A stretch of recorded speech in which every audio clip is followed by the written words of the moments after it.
एक छोटे से गांव में एक परिवार रहता था जो भारी आर्थिक तंगी से जूझ रहा था।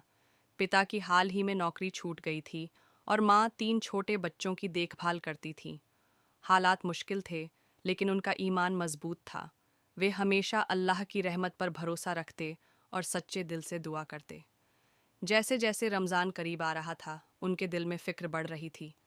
रोज़े रखने और सहरी इफ्तार की तैयारी कैसे होगी, ये सोचकर वे परेशान थे। मगर इसके बावजूद उन्होंने कभी उम्मीद नहीं छोड़ी। उनके पास जो थोड़ा बहुत था, उसी में गुजारा करते और यहाँ तक कि उससे भी ज़रूरतमंदों की मदद करने से पीछे नहीं हटते।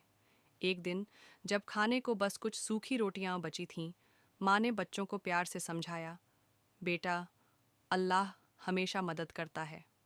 हमें सब्र रखना चाहिए और दूसरों की मदद करने से पीछे नहीं हटना चाहिए।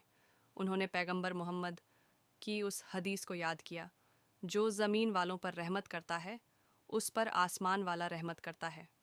शाम को इफ्तार के वक़्त पूरा परिवार मिलकर दुआ कर रहा था। तभी दरवाजे पर दस्तक हुई।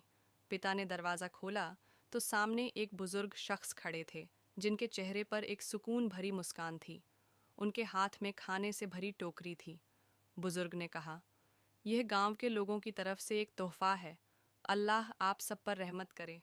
ये देखकर पूरा परिवार हैरान रह गया।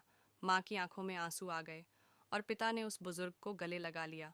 उन्होंने बुजुर्ग को अंदर बुलाया और सबने मिलकर इफ्तार किया। उस रात जब बच्चे चैन की नींद सो रहे थे, माँ पिता ने सजदे में गिरकर शुक्र अदा किया।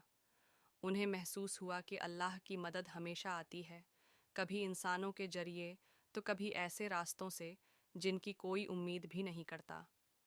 यह अनुभव उनके लिए सब्र और शुक्र की एक गहरी सीख बन गया। उन्होंने समझा कि मुश्किल हालात में भी दूसरों की मदद करने से अल्लाह ऐसी रहमत बरसाता है जिसकी इंसान कल्पना भी नहीं कर सकता।